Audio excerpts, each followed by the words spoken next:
Hello everyone, I am doctor Jeevesh Yadav. तो आज की क्लास में अपन जो है गोविंद पारिक जी के तुलनात्मक अध्ययन का 25 नंबर का जो पेज है वो अपन डिस्कस करेंगे। तो स्टार्ट करते हैं आज की जो क्लास है वो। तो सबसे पहले यहाँ पे आपका जो है मधु के भेद बताए गए हैं। तो आचार्य जो चरक हैं, ठीक है, उन्होंने मेनली जो मधु है उसके टोटल 4 भेद बताए हैं। ठीक है, चरक सूत्र स्थान 27 का आपका जो है रेफरेंस आपको देखने को मिल जाएगा।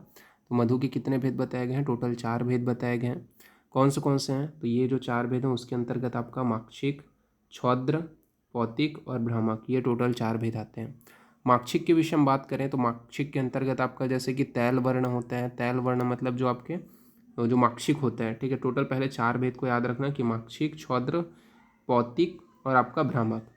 जो आपका माक्षिक होता है, ठीक है, वो कौन से वर्ण का दिखाई देता है? तो तैल वर्ण का दिखाई देता है। ये मेनली बोला गया कि पिंगल वर्ण की बड़ी मक्खियों द्वारा निर्मित होते हैं। जो आपका माक्षिक मधु होता है वो क्या है? तैल वर्ण का होता है। और ये मेनली क्या है? आपका पिंगल वर्ण की जो बड़ी मक्खियाँ हैं उनके द्वारा जो है मेनली इसका जो है निर्माण किया जाता है। तो ये यहाँ पे बताया गया। देन बात करते हैं छौद्र के विषय में। तो जो छौद्र जो मधु होता है वो क्या है? कपिल वर्ण की जो कपिल वर्ण का होता है। तो छौद्र जो होता है आपका मधु वो क्या है? कपिल वर्ण का होता है। और ये जो है पिंगल वर्ण की छोटी मक्खियों द्वारा निर्मित किया जाता है। तो जो छौद्र जो होता है वो क्या है? कपिल वर्ण का होता है। और यहाँ जो है पिंगल वर्ण की छोटी मक्खियों के द्वारा निर्मित किया जाता है। फिर बात करते हैं पौतिक के विषय में। तो पौतिक जो होता है वो घृत वर्ण का दिखाई देता है। पौतिक जो मधु होता है वो घृत वर्ण का दिखाई देते हैं। और यहाँ जो है पिंगल वर्ण की बड़ी जो आपके पूतिनाक जो आपके पूतिका नामक जो मक्खी है उसके द्वारा निर्मित किया जाता है। ठीक है, तो पिंगल वर्ण की बड़ी पूतिका नामक जो मक्खी है उसके द्वारा जो है यह जो है निर्माण किया जाता है। फिर बात करते हैं भ्रामक के विषय में। तो जो भ्रामक मधु होता है वो श्वेत वर्ण का होता है। भ्रामक मधु क्या होता है? श्वेत वर्ण का होता है। और जो है मेनली भौरों की तरह काली मक्खियों के द्वारा निर्मित किया जाता है। तो जो आपका भ्रामक जो होता है मधु वो श्वेत वर्ण का होता है और भौरों की तरह काली जो मक्खी है उसके द्वारा निर्मित किया जाता है। फिर बात करते हैं आचार्य सुश्रुत के विषय में। तो आचार्य जो सुश्रुत हैं उन्होंने टोटल मधु के 8 भेद बताए हैं। ठीक है, आचार्य सुश्रुत ने क्या है? मधु के टोटल 8 भेद बताए हैं। और उन्होंने क्या है? माक्षिक जो मधु होता है उसे श्रेष्ठ माना है। ठीक है, और भ्रामक जो होता है उसे गुरु माना है। ठीक है, तो ये चीज़ को याद रखना। आचार्य जो सुश्रुत है उन्होंने सुश्रुत ने सूत्र स्थान में आपके जो माक्षिक है जो मधु होता है उसे श्रेष्ठ माना है। ठीक है, उन्होंने टोटल 8 भेद बताए हैं। और जो भ्रामक जो मधु होता है उसे गुरु माना है। देन अपन आगे बढ़ते हैं। ठीक है, तो यहाँ पे आपको जो है ये जो बताया गया है, ठीक है, जो माक्षिक मधु है उसे मधुर और आपका जो भ्रामक जो मधु है उसे गुरु, वो जो है आचार्य चरक ने बताया है। ठीक है, यहाँ पे थोड़ा सा कन्फ्यूज़न हो गया था। ठीक है, तो आचार्य जो चरक है उन्होंने बताया, उन्होंने क्या बोला है श्लोक में, साफ साफ उन्होंने चरक सूत्र स्थान के श्लोक में बोला है कि माक्षिकम प्रवरम तेषाम विशेषदाद भ्रामरम गुरु। ठीक है, ये मेनली उन्होंने श्लोक में बोला है कि जो मेनली आपका माक्षिक मधु होता है वो मधु श्रेष्ठ होता है और भ्रामर जो मधु होता है वो क्या है? आपका गुरु प्रकृति का होता है। फिर आचार्य जो सुश्रुत है उनके अनुसार 8 प्रकार के जो मधु हैं उनकी प्रॉपर्टीज़ वगैरह अपन यहाँ पे देख लेते हैं। तो सबसे पहले आपका जो है कौन सा बताया उन्होंने? माक्षिक मधु के विषय में बताया। तो माक्षिक मधु में बोला गया है कि लघुतरम वृक्षम माक्षिक प्रवरम स्मृता श्वास आदि रोगों में प्रशस्त होता है। तो मतलब ये लघु होता है, ठीक है, वृक्ष प्रकृति का होता है जो आपका माक्षिक मधु होता है वो। और श्वास आदि जो रोग हैं उनमें मेनली इसका प्रयोग किया जाता है। तो ये चीज़ को याद रखना कि लघु होते हैं, वृक्ष होते हैं, ठीक है, जो माक्षिक मधु होता है वो। और इसका श्वास आदि रोगों में मेनली जो है प्रयोग के विषय में बताया गया है। तो ये आचार्य सुश्रुत ने बोला है। फिर उसके बाद में आपका जो छौद्र मधु है उसके विषय में क्या बोले हैं आचार्य सुश्रुत ने? जो छौद्र मधु होता है उसके गुण धर्म में बोले हैं कि विशेषकर यह जो है शीतल प्रकृति का होता है, लघु होते हैं तथा लेखन के काम को करते हैं। ठीक है, तो जो छौद्र मधु होता है उसके विषय में मेनली गुणधर्म बोला गया है कि विशेषकर जो है शीतल प्रकृति का होता है, लघु होता है और लेखन कर्म को करता है। फिर पैतिक मधु के विषय में बात करें तो जो पैतिक मधु होता है उसके विषय में बताया गया है कि जो जो आपके माक्षिकाओं से या विषैले पुष्पों के रस से निर्मित होता है। तो जो पैतिक मधु होता है वो क्या है? सविस जो माक्षिकाएं हैं उनसे तथा विषैले पुष्प के जो रस उससे निर्मित होते हैं। यह रुक्ष उष्ण होते हैं, रुक्ष उष्ण प्रकृति का होते हैं, विदाही होते हैं, छेदी होते हैं। इसके अलावा आपका बोला गया है कि मेनली जो है मदकारी होते हैं तथा वात श्रिक श्रिक पित्त का। ठीक है, तो ये यहाँ पे बताया गया है। तो ये मेनली क्या क्या काम करते हैं? जो आपका पैतिक जो मधु होता है वो तो विषैले पुष्प के रस से निर्मित होता है। ठीक है, रुक्ष उष्ण प्रकृति का होता है, विधायी होता है, छेदी होते हैं। ठीक है, इसके अलावा मदकारी होते हैं। ठीक है, और वात और जो पित्त है उसको बढ़ाने वाला होता है। फिर उसके बाद में अपन बात करते हैं आगे आपके जो भ्रामक मधु है, ठीक है, उसके विषय में, ठीक है। तो भ्रामक मधु के विषय में क्या बताया गया, तो भ्रामक जो मधु है उसके विषय में यहाँ पे प्रॉपर्टी बताते हुए आचार्य सुश्रुत ने बोला है कि पिच्छिल्यता लाने वाला होता है। स्वादु भूयस्त वादः, ठीक है, तो स्वादु प्रकृति का होता है। भ्रामर जो मधु होता है वो मेनली गुरु संज्ञतम, ठीक है, ये मेनली बताया गया। तो पिच्छिलता स्वादु प्रकृति का होता है और गुरु होता है, ये क्या है, भ्रामर मधु के विषय में बताया गया है आचार्य सुश्रुत ने। फिर आर्धेय मधु जो आपका अगला जो टाइप बताया उन्होंने क्या है, 4 जो एक्स्ट्रा बताया वो क्या है, आर्धेय, औदालक और आपका जो आपका छत्र है, ठीक है, छात्र है और आपका दाल, ये मेनली 4 एक्स्ट्रा उन्होंने माना है। तो आपका आर्धेय के विषय में बात करते हैं तो ये अति चाक्षुष्य होते हैं, ठीक है, अतु चाक्षुष्यम।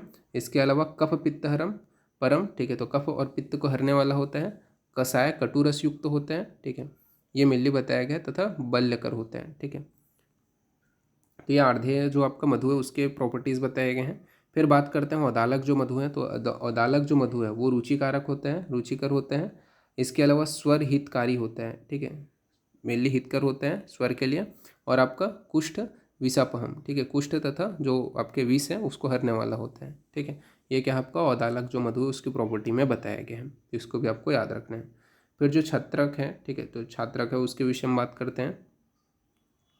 तो इसमें बोला गया कि जो स्वादुपाक तथा गुरु हिम पिच्छिल तथा रक्त पित्तज होता है, ठीक है, तो स्वादुपाक वाला होता है, गुरु होते हैं, हिम पिच्छिल तथा रक्त पित्तज प्रॉपर्टी से युक्त होते हैं। इसके अलावा यह जो है स्वित्र मेह व कृमिघ्न होता है, तो स्वित्र मेह तथा कृमि में मेनली इसका प्रयोग किया जाता है। ये क्या है, छात्रक जो मधु है उसकी प्रॉपर्टीज में बताया गया। फिर आगे अपन बढ़ते हैं तो आपका दालक जो मधु है उसके बारे में बताया गया। तो जो दालक होते हैं वो कषाय, उष्ण, अम्ल, पित्तकृत होते हैं, कटुपाकी होते हैं, रुक्ष, सर्दी का जो है मेनली शमन प्रशमन करने वाला होता है, ठीक है। तो जो कषाय मधु होता है, ठीक है, जो दालक होता है वो कषाय, उष्ण, अम्ल, पित्तकृत होता है, कटुपाकी होता है, रुक्ष होता है तथा सर्दी प्रशमन होता है, ठीक है। ये मेनली आपके जो दालक मधु है उसके विषय में बताया गया है। तो ये सारे आपके जो टोटल 8 प्रकार के मधु हैं, ठीक है, आचार्य जो सुश्रुत ने बताए हैं उनकी प्रॉपर्टीज़ हमने यहाँ पे देख ली। देन आगे बढ़ते हैं तो सामान्य गुण के विषय में बात करें जो मधु है उसके सामान्य गुण के विषय में, तो आचार्य जो चरक जी हैं उन्होंने पहले क्या लिखे हैं, तो मेनली बोला है कि वातलम गुरु शीतम च रक्तपित्त कफापहम। इसके अलावा संध्या धात्री छेदनस रुक्ष कसाय मधुरम मधु, ठीक है। तो मेनली यहाँ पे ये जो है सामान्य गुण के जो है आपका मेनली श्लोक बताया गया है, तो इसको आपको याद रखना है कि वातलम गुरु शीतम च रक्तपित्त कफापहम, ठीक है। इसके अलावा आपका साध्यत्री छेदनम रुक्षम कसाय मधुरम मधु, ठीक है। तो ये आपको श्लोक याद रहना चाहिए, ठीक है। तो ये सामान्य लक्षण का श्लोक। फिर बात करते हैं त्रिदोष प्रश्मक। त्रिदोष प्रश्मक के विषय में आचार्य सुश्रुत ने बोला है कि लघुत्व कफग्न, लघुत्व होने के कारण कफग्न होता है, ठीक है। इसके अलावा पैच्छिल्यता उन्मार्धूर्यता कषाय भावच्च वात पित्तघ्न, ठीक है। तो पैच्छिल्यता व कषाय गुण युक्त होने के कारण यह जो है वात पित्तघ्न होता है, ठीक है। तो त्रिदोषग्न मेनली आचार्य सुश्रुत ने बताया है जो मधु है उसको, ठीक है। ये चीज़ को आपको याद रखना है, ठीक है। तो ये आपको मेनली ध्यान में रखना है कि किन किन कारणों की वजह से त्रिदोषग्न तो लघु होने के कारण कफग्न होता है तथा पिच्छिलता व कषाय गुण युक्त होने के कारण कफ पित्तघ्न बताया गया है। फिर बात करते हैं नवीन जो मधु है उसके गुण के विषय में। जो नवीन मधु होता है उसके विषय में क्या बोला गया है, तो जो नवीन मधु होता है व्रीहणीयम मधु, ठीक है, व्रीहणता लाते हैं। इसके अलावा न अति श्लेष्म हरम सरम, ठीक है, न अति श्लेष्म हरम सरम। इसके अलावा जो पुराण मधु होता है उसमें बोला गया है मेधा स्थौल्य पहम ग्राही पुराणमति लेखनम, ठीक है। तो ये आपका क्या है, जो पुराण मधु है उसके विषय में बताया गया है, ठीक है, कि जो है मेनली व्रीहण्यम मधु, ठीक है, मेनली व्रीहणता तो लाती है लेकिन जो श्लेष्म है, ठीक है, उसको बढ़ाती नहीं है जो नवीन मधु होती है वो। जबकि जो पुराण मधु होता है वो मेद को बढ़ाने वाला होता है, शरीर में स्थूल्यता लाने वाला होता है, ठीक है, तथा लेखन का कार्य को करता है जो पुराण मधु होता है वो। फिर उसके बाद में अपन आगे बढ़ते हैं तो यहाँ पे आपका बोला गया है जो आम मधु होता है वो त्रिदोषकृत होता है। जो आम मधु होता है वो क्या होता है आपका त्रिदोषकृत होता है। आम मधु को क्या है त्रिदोषकृत बताया गया है। जबकि जो पक्व मधु होता है वो क्या है आपका दोष त्रयहरम, ठीक है, मतलब जो आपका पक्व मधु होता है वो क्या है आपका त्रिदोषहर होता है, ठीक है। अब आम जो मधु है पक्व मधु है वो त्रिदोषकृत होता है, जबकि पक्व मधु क्या है त्रिदोष को हरने वाला होता है। फिर योगवाही के विषय में यहाँ पे आपका बताया गया है, तो योगवाही के विषय में बताया गया है कि नाना द्रव्यात्मक त्वच योगवाही परम मधु। ठीक है, तो ये आपका क्या है, मेनली योगवाही मधु के विषय में बताया गया। फिर बात करते हैं अपन लोग 10 प्राणायतन के विषय में। 10 प्राणायतन के बारे में क्या बोला गया, तो आप लोगों ने पढ़ा है 10 प्राणायतन कौन से आते हैं आपका, तो दशय वायतन आहु प्राण येषु प्रतिष्ठिता संख्य मर्म त्रयो कंठ रक्त शुक्र ओजसी गुदम। ठीक है, तो आपके 10 प्राणायतन बताया गया है, जिसमें क्या है आपका जो प्राण है, ठीक है, जो व्यक्ति का जो प्राण है वो अधिष्ठित होता है, कौन से हैं, तो शंख प्रदेश, द्वैशंख प्रदेश, ठीक है, इसके अलावा त्रिमर्म, ठीक है, इसके अंदर कंठ, रक्त, शुक्र, ओज, ठीक है, और आपका गुद, ये मेनली आपका बताया गया है। ठीक है, तो ये आपके आचार्य सुश्रुत का है मेनली कहना है। ठीक है, तो आचार्य सुश्रुत के 10 प्राणायतन का जो श्लोक है वो आप लोग को लर्न होना चाहिए। ठीक है, याद रखना। तो कौन सी चीज़ों को उन्होंने 10 प्राणायतन के अंतर्गत समाहित किया है। जबकि जो चरक है उन्होंने 10 प्राणायतन के अंतर्गत शंखद्वय, 2 शंख प्रदेश, ठीक है, त्रिमर्म को माना है, ठीक है, शुक्र, ओज, रक्त, कंठ और गुद को मेनली उन्होंने माना है। ठीक है, ये आचार्य चरक के सूत्र स्थान के हैं।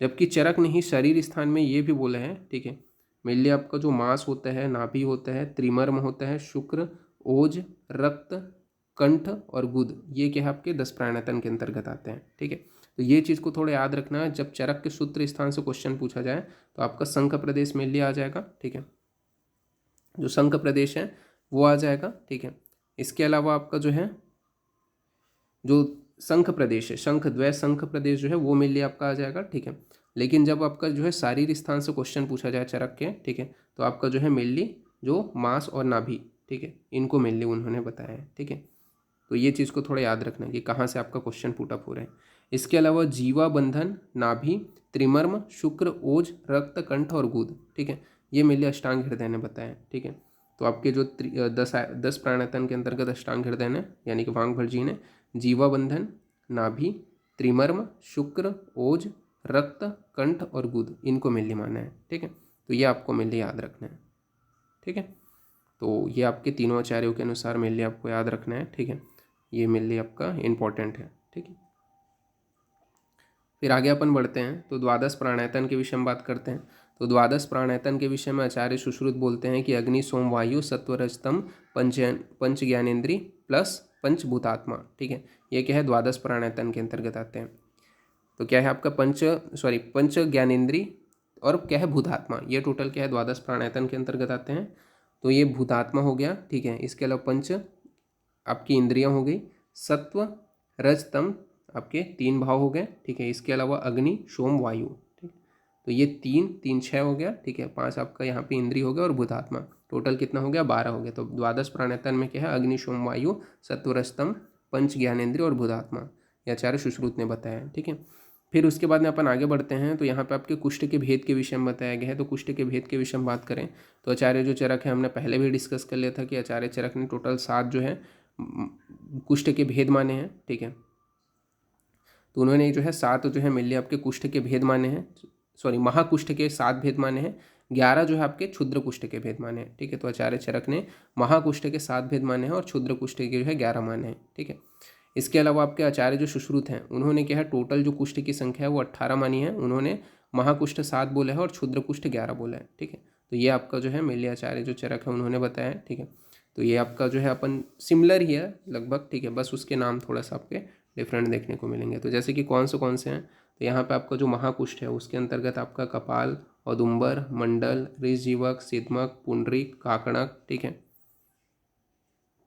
ये मेनली आ जाता है। ठीक है, तो ये 7 आपके क्या है महाकुष्ठ हैं। ठीक है, तो ये आपको जो है अपन लोग कोड के थ्रू याद किए थे कि कम ऋतिक एस पीओ कोक। ठीक है, तो ऐसे पीओ कोक, ठीक है, तो कम ऋतिक ऐसे पीओ कोक करके इसे अपन लोगों ने ये जो है 7 नाम महाकुष्ठ के याद रखे थे। तो क से आपका क्या हो जाएगा था कपाल, ठीक है, ए से आपका औदुंबर, म से आपका मंडल, ऋतिक से आपका ऋषजीवक, ठीक है, एस से आपका सिद्धमक, पीओ से आपका पुंडरीक और कोक से आपका काकणक। ठीक है, दोष के विषय में बात करें तो दोष में आपका जो कपाल होता है उसमें वात दोष प्रधान होते हैं।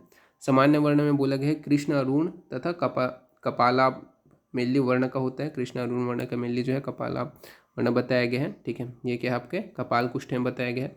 औदुंबर जो होता है वो पित्त दोष प्रधान होता है। ठीक है, इसमें क्या है उदुंबर फल संकाशम बताया गया है। ठीक है, फलाभाषम, ठीक है। तो यहाँ पे आपका जो है औदुंबर में बोल लगे है पित्त दोष प्रधान होता है, तो उदुंबर फलाभाषम, ये मेनली आपका बताया गया। फिर मंडल के विषय में बात करें तो मंडल जो होता है वो कफ दोष प्रधान होता है, और इसका जो समान वर्ण होता है वो क्या है, मंडलवत होता है, ये चीज़ याद रखना, ठीक है। जो मंडल होता है क्या है, मंडलवत रहेगा, ठीक है। और औदुंबर मतलब औदुंबरवत रहेगा, ठीक है। कपाल तो कृष्ण अरुण कपालम, ठीक है। तो ये चीज़ को थोड़ा याद रखना, नाम से आपका जो है मेनली ये जो है जो वर्ण है वो आपको देखने को मिलेगा, ठीक है। दोष के इन्वॉल्वमेंट मेनली याद रखना है। ऋष जीवक जो होता है वो मेनली क्या, वात पित्त प्रधान होता है, तो ऋष जीविका संस्थानम, ये मेनली जो है समान वर्ण बताया गया है। फिर सिद्धमक जो होता है वो वात का प्रधान होता है, तो अलाबु पुष्प वर्ण, ठीक है। तो आपका समान वर्ण क्या बताया गया, तो अलाबु पुष्प वर्ण होता है।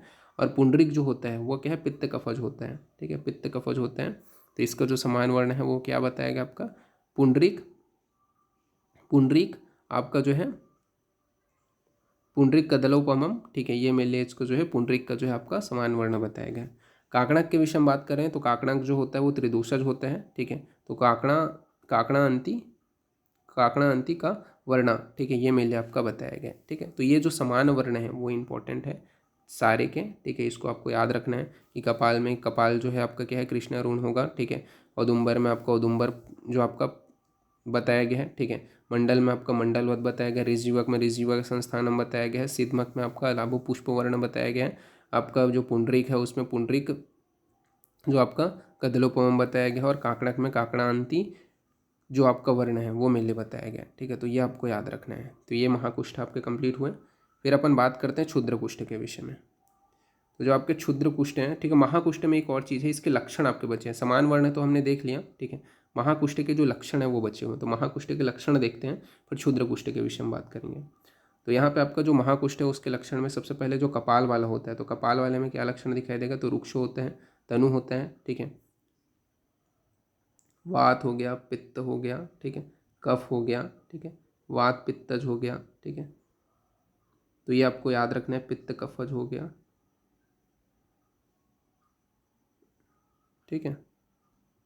एक मिनट, अरे एक मिनट, हाँ, वात पित्तज हो गया, वात कफज है, फिर पित्त कफज है, ठीक है।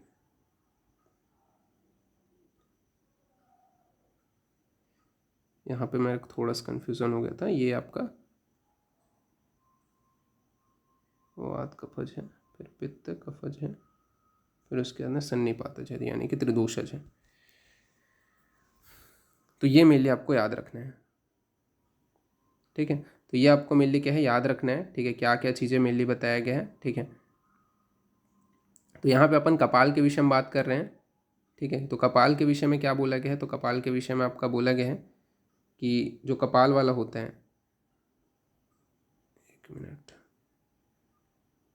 जो कपाल वाला होता है, यहाँ पे आपका थोड़ा सा वापस मैं एक बार लिख देता हूँ, ठीक है। वातज पित्तज कफज, ठीक, वात पित्तज, वात कफज, कफ पित्तज, सन्निपातज, ठीक है, ये हो गया। तो वो जो कपाल वाला होता है, वात की अधिकता, वात का प्रॉपर्टी क्या होता है, तो रुक्ष होता है, तनु होता है, इसके अलावा विषम तथा तोद, तोद की अधिकता होती है, तोद बाहुलम, ठीक है। तो ये वात के कारण हो गया, ठीक है।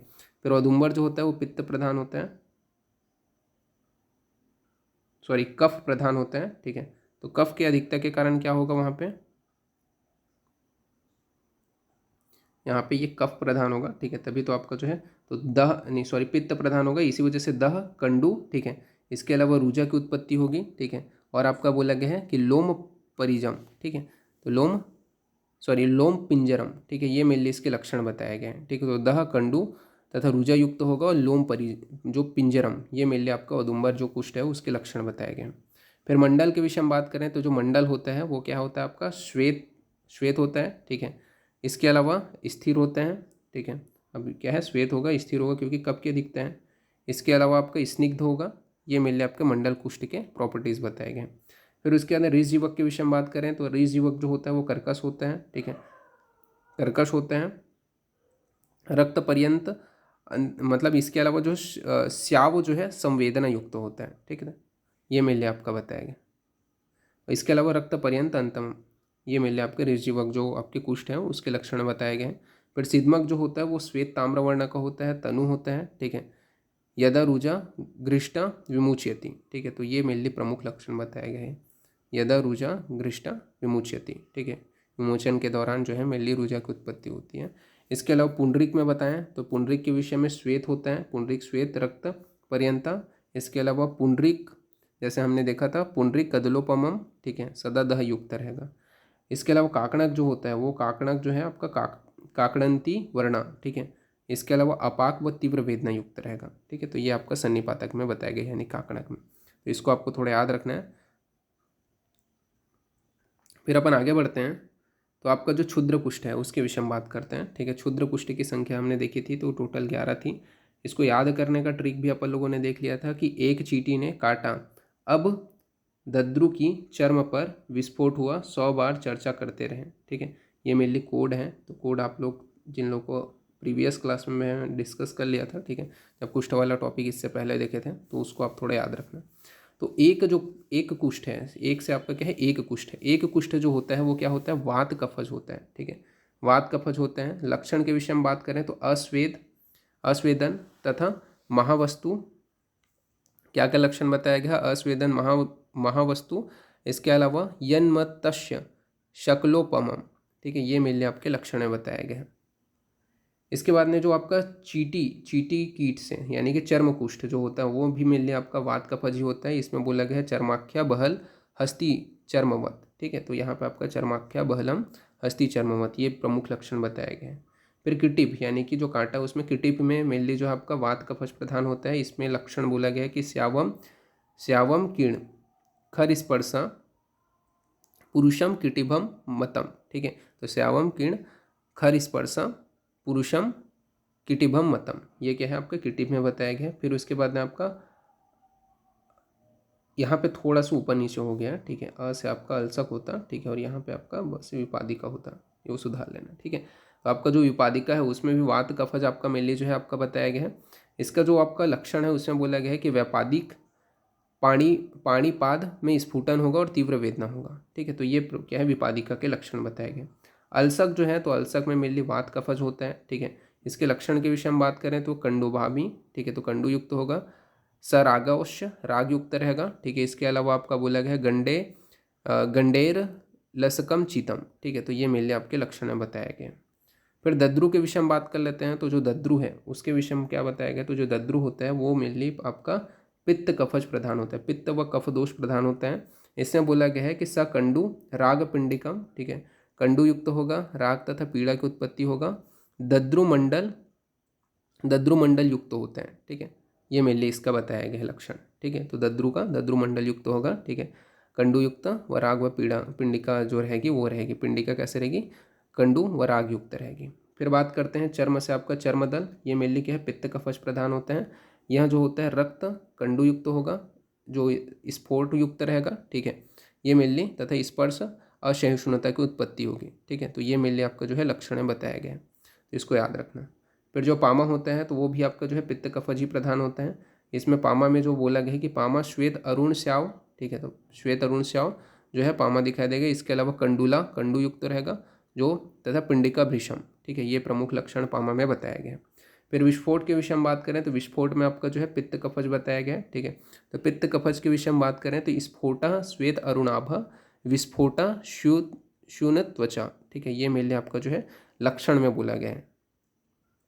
फिर बात करते हैं शतारु, ठीक है, 100 बार यानी शतारु, तो ये भी मेनली आपका जो है पित्त कफज होते हैं। इसमें रक्त श्याव तथा दह अर्ति इनकी उत्पत्ति होगी। इसके अलावा शतारु शाद बहुवर्णम, ठीक है, व्रणम, ठीक है, ये मेनली आपके लक्षण बताया गया। फिर आपका जो लास्ट टाइप है वो है आपका विचर्चिका।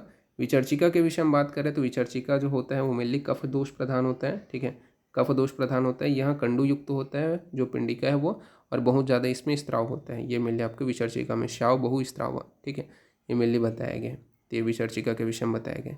एक्चुअली मैंने इसको ऐसे ही अभी आप लोगों को थोड़ा बता दिया है क्योंकि इसको अपन जो कुष्ठ वाला जो टॉपिक है वो जब अपन संहिता पढ़ेंगे तो उसमें मैं और अच्छे से डिटेलिंग करके बताऊंगा, ठीक है। तो इस वजह से यहाँ पे अपन लोगों ने थोड़ा सा एक बार सुपरफिशियली अपन लोगों ने थोड़ी स्टडी आउट कर लिया है, ठीक है, तो इसको आपको थोड़ा याद रखना है। बाकी रहा इसका पासवर्ड के बारे में, तो पासवर्ड जो है मैं क्या रखूँगा इसका पासवर्ड वो मैं यहाँ पे आपको रिवील कर देता हूँ। तो इसका जो कोड है, ठीक है, जो आपका महाकुष्ठ है उसका क्या है, कम कम आर, ठीक है, कम ऋतिक, आर एस, ठीक है, कम आर एस पी। तो ये आपको रखना है के ए एम, ठीक है, आर एस पी, ठीक है। ये मिल लिया आपको जो है पासवर्ड रहेगा इस नोट्स का, ठीक है, कैपिटल में ही बिना स्पेस दिए आपको लिखना है। तो आज की जो क्लास है उसमें अपन इतना ही देखते हैं। नेक्स्ट क्लास में जब अपन इसको और पढ़ेंगे, देखो जिन लोगों को थोड़ा सा ऐसा लग रहा है, ठीक है, ये थोड़ा फास्ट हो गया, तो कोई दिक्कत वाली बात नहीं है। जब अपन संहिता पढ़ेंगे ना तो एक एक चीज़ को एकदम डिटेलिंग करके हर चीज़ को मैं बताऊंगा, ठीक है, तो उस टाइम और क्लियर हो जाएगा, ठीक है। तो आज के लिए इतना ही, ठीक है, नेक्स्ट क्लास में मैं इसके आगे बताऊंगा। Okay, thank you class.